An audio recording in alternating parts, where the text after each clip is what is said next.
प्यारे दोस्तों, राधे राधे, जय श्री कृष्णा।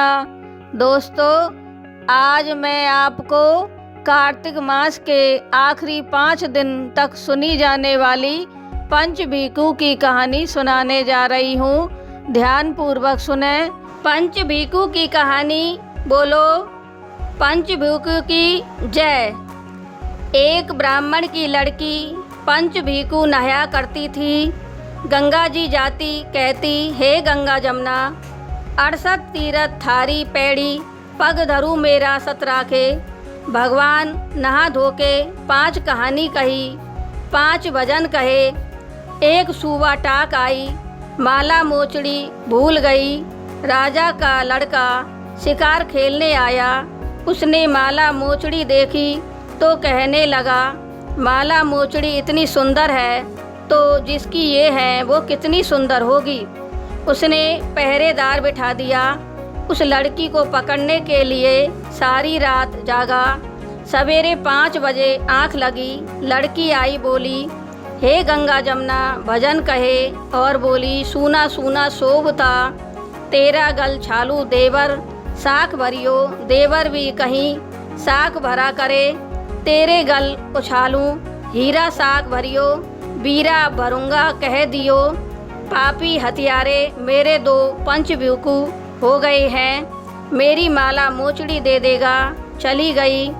आया बोला, आज भी चली गई। लड़की बोली, हे गंगा, भजन कहे बोली, शोभा शोभा शोभता तेरे गल उछालू हीरा। तू साख कैसी थी, आवा किसी बिजली होली की, झल सण झूड़ा करती चली गई। आज भी पहरा दूंगा। हे गंगा, भजन कहे बोली, सुबह शोभता तेरा गल उछालू हीरा। तू साख भरियो बीरा ही भरूंगा कह दियो। पापी हथियारे से मेरे 3 पंचभीकु हो गए, मेरी माला मोचड़ी दे देगा। उसकी आँख में मिर्च भर के सोऊंगा। सारी रात तो हाय हाय करी और 4 बजे आँख लग गई। लड़की आई, बोली, हे गंगा जमुना, 68 तीरथ थारी पैड़ी, पग धरू मेरा सत धरियो। नहा धोके 5 कहानी 5 भजन कहे। बोली, सुवा सुवा शोभता तेरे गल उछालू हीरा। तू साख भरियो बीरा हाँ भरूंगा, मेरे 5 पंचभीकु हो गए हैं, मेरी माल मोचड़ी दे देगा। उसकी आँख खुली, वह चली गई। बोला, आज उंगली चीर नमक भर के बैठूंगा। सारी रात हाय हाय करके निकल गई। 4 बजते ही आँख लग गई। लड़की आई, बोली, हे गंगा, 5 कहानी कही। बोली, सुबह सुबह शोभता तेरा गल उछालू हीरा। तू साख भरियो बीरा हाँ भरूंगा कह दियो। पापी हथियारे से मेरे पंचभीकु पूरे हो गए हैं, मेरे माला मोचड़ी भिजवा देगा। उसकी आँख खुली तो देखा चली गई। अब घर जाकर आसन पाटी लेकर पड़ गया। राजा बोला, बेटा कैसे पड़ गया? उसने कहा, मैं तो ब्राह्मण की लड़की से शादी करूँगा। बोला, अच्छा। राजा ने खबर दी कि मेरा लड़का तेरी लड़की से शादी करेगा। उसने लड़की से पूछा, बोली, कह दो, अलग महल चिना के केला, पीपल, आंवला ठाकुर जी बिठा दे। राजा ने ऐसा ही किया। लड़की आई, बोली, चौपड़ खेलेंगे। खेलते खेलते बोला, मैं पेशाब करने में दोष है तो ब्राह्मण की लड़की से शादी करने में भी दोष है। अब से मेरी समझ आई, आज से तू धर्म की बहन, मैं भाई। जैसे पंचभीकु महाराज ने उस लड़की का सत रखा, सब किसी का राखे। कहते सुनते हुक्कारे भरते की मनोकामना पूरी हो। बोलो पंचभीकु की जय। बोलो गणेश भगवान की जय। एक समय की बात है कि गणेश जी महाराज एक बहुत ही सुंदर गांव की तरफ से गुजर रहे थे। गर्मियों का समय था, ठंडी ठंडी हवा चल रही थी। सुबह का समय था। बहुत ही आनंद लेते हुए गणेश जी चूहा की सवारी पर विराजमान होकर चल रहे थे। तो चलते चलते उन्हें एक हरा भरा जौ का खेत दिखाई दिया। उन्होंने चूहा से रुकने के लिए कहा। और गणेश जी उस हरे भरे जौ के खेत में से एक वाली जौ की तोड़कर लाए और उसमें जौ के दानों को गिनने लगे। वे जौ के दाने उस बाली में 12 निकले। यह देखकर गणेश जी को बहुत अफसोस हुआ और कि मैंने बिना पूछे ताछे किसी के खेत से 12 दाने अनाज के ले लिए थे। ये तो चोरी हो गई और चोरी का जो फल मिलता है वह पाप है, अर्थात मैंने बाली को बिना पूछे ताछे तोड़कर खेत के मालिक की चोरी की है और इस चोरी की सज़ा मुझे भुगतनी ही पड़ेगी। इस प्रकार के विचार के साथ गणेश जी खेत के मालिक के बारे में जानकारी करने लगे तो किसी ने उन्हें बताया कि यह खेत तो हमारे गांव के सेठ का है। तो गणेश जी ने सेठ के बारे में जानकारी लेकर उसकी दुकान पर जा पहुँचे और सेठ जी से बोले कि आप मुझे 12 माह के लिए काम पर रख लो। सेठ जी को ज़रूरत थी सो बोले ठीक है, आप मेरे यहाँ काम पर रह सकते हो। गणेश जी बोले कि मैं आपके यहाँ 12 माह ही नौकरी करूँगा। तो सेठ जी बोले कि तेरा मन करे तब तक नौकरी करना और जब जाना चाहे तब चले जाना। सेठ जी बोले तुम्हारा नाम तो पूछना भूल गया, पहले तुम्हारा नाम तो बताओ। गणेश भगवान बोले मेरा नाम गणेश है। उसके बाद गणेश भगवान सेठ के यहाँ नौकरी पर लग गए। सारे दिन घर और दुकान पर काम करते, समय बचता तो खेतों की तरफ निकल जाते। इस प्रकार से गणेश जी को देखकर सेठ जी बहुत खुश होते थे और मन में सोचते थे कि देखो यह बालक कितना ईमानदार और सच्चा है। इसलिए सेठ जी गणेश जी को अपने बालक के समान ही प्यार देते थे। दोस्तों, एक दिन की बात है कि सेठानी लघु शंका के लिए गई थी। वहाँ से आने पर वह राख से हाथ धोने लगी तो गणेश जी देख ही रहे थे तो उन्होंने सेठानी का हाथ पकड़ लिया और सेठानी जी से कहा कि राख की जगह मट्टी से हाथ धोया करो। राख से हाथ धोने पर लक्ष्मी चली जाती है और मिट्टी से हाथ धोने पर लक्ष्मी माता का आगमन होता है। इस प्रकार से हाथ पकड़ना सेठानी को बहुत बुरा लगा। इसकी शिकायत सेठानी ने सेठ जी से की और सेठ जी से कहा कि कैसा नौकर रख रखा है जिसने आज मेरा हाथ पकड़ लिया और जिसकी सारे दिन आप तारीफ़ करते रहते हो। पता ही नहीं आप गणेश की किस बात पर तारीफ़ करते हैं। सेठानी की शिकायत को सुनकर सेठ जी ने गणेश को बुलाया। बोले कि ये सेठानी जो कह रही है वो क्या सच है? तूने सेठानी का हाथ पकड़ा था?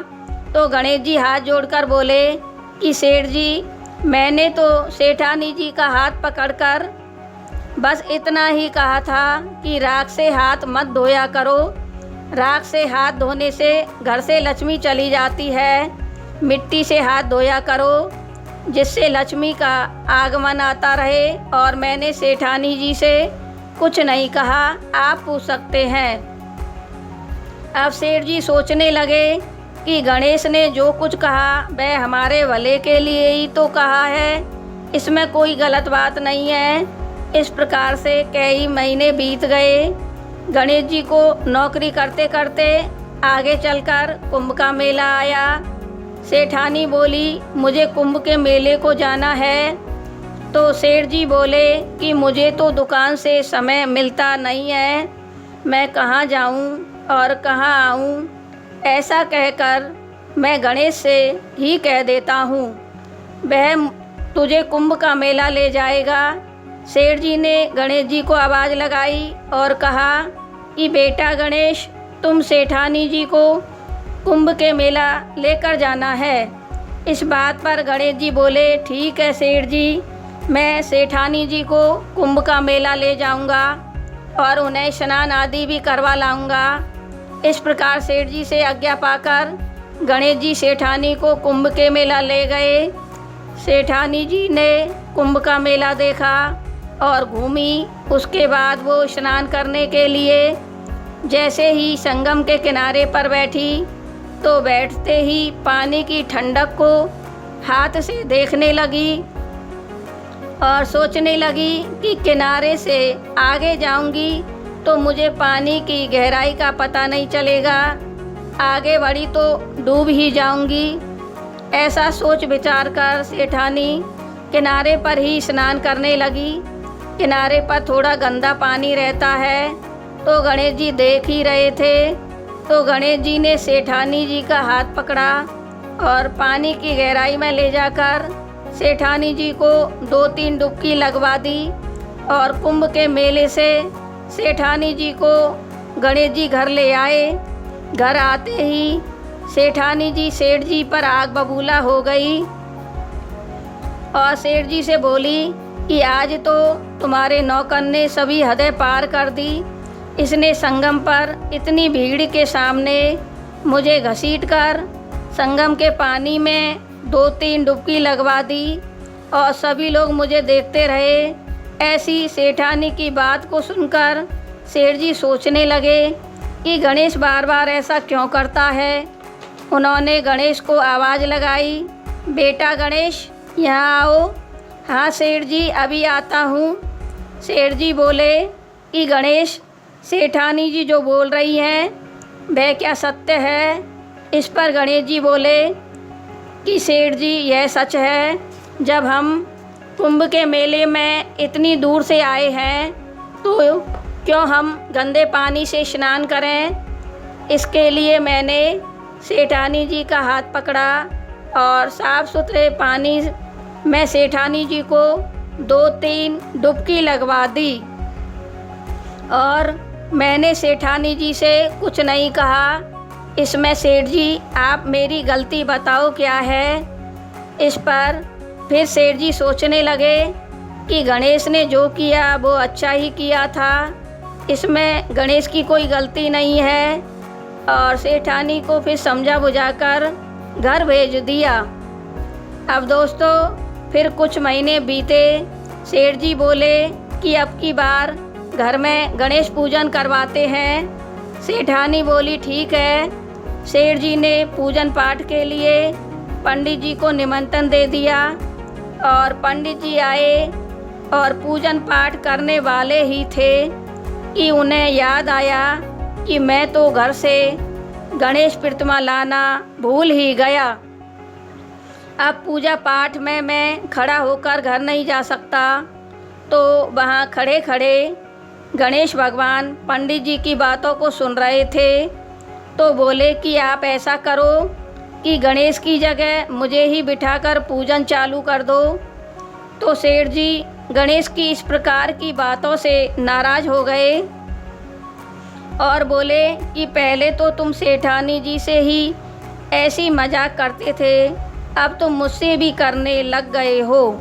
जाओ तुम सेठानी जी को बुलाकर लाओ, हवन अभी चालू होने वाला है। गणेश जी सेठानी जी के पास गए, बोले कि हवन शुरू होने वाला है, आप हवन में पहुँचिए।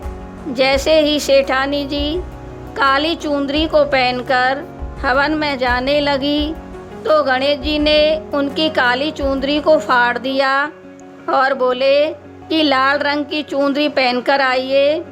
इस बात से सेठानी जी बहुत ही नाराज़ हुई और हवन में न जाकर पलंग पर ही सो गई।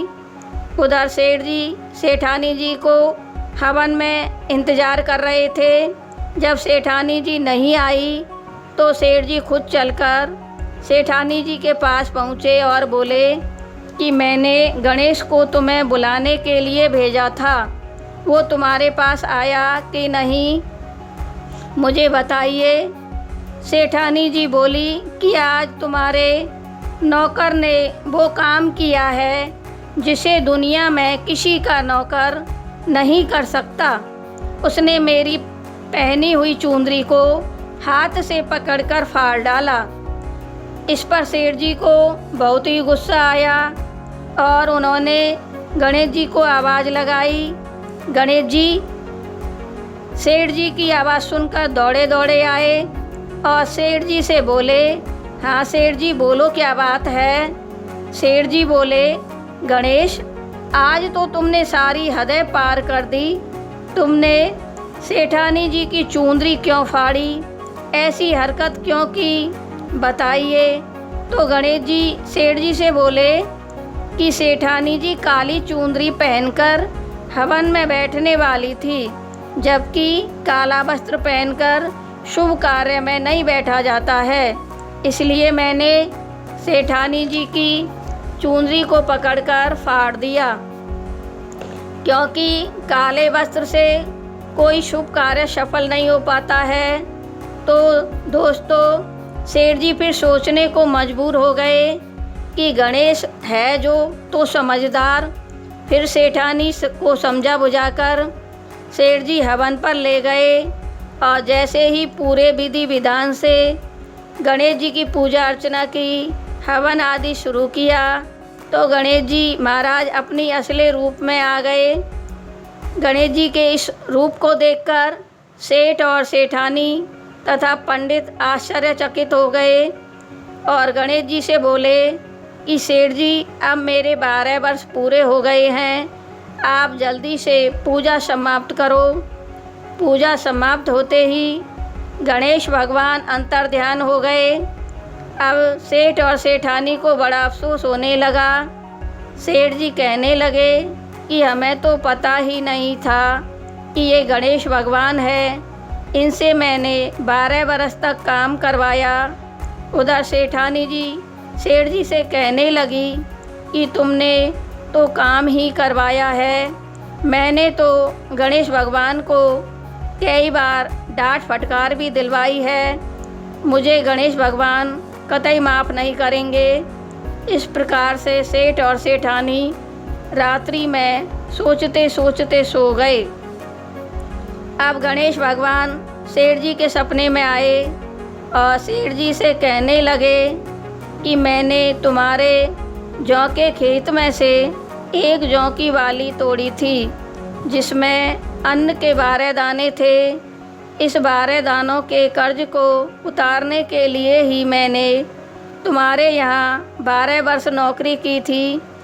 इस चोरी के दोष को ही उतारने के लिए आपके यहाँ आया था। आप लोगों के साथ रहकर मुझे बहुत ही अच्छा लगा। आज से तुम्हारे घर में किसी भी चीज़ की कमी नहीं रहेगी। इस प्रकार बोलकर गणेश भगवान अंतर्ध्यान हो गए। जब सवेरे सेठ जी जागे तो उन्होंने अपने आप को एक महल में सोया हुआ पाया और करोड़ों की माया से घर भरा हुआ था तथा अनाजों के भंडार भरे हुए थे। यह देखकर सेठ और सेठानी बहुत खुश हुए। सेठ जी के कोई लड़का नहीं था। कुछ दिनों बाद सेठानी गर्भवती हुई और एक सुंदर लड़के को जन्म दिया। इस प्रकार से सेठ जी धनवान और पुत्रवान हो गए। जैसा गणेश भगवान ने सेठ और सेठानी को दिया, वैसा सबको देना। कहानी कहने वाले, सुनने वाले, हुकारा भरने वाले और सभी परिवार वालों को देना।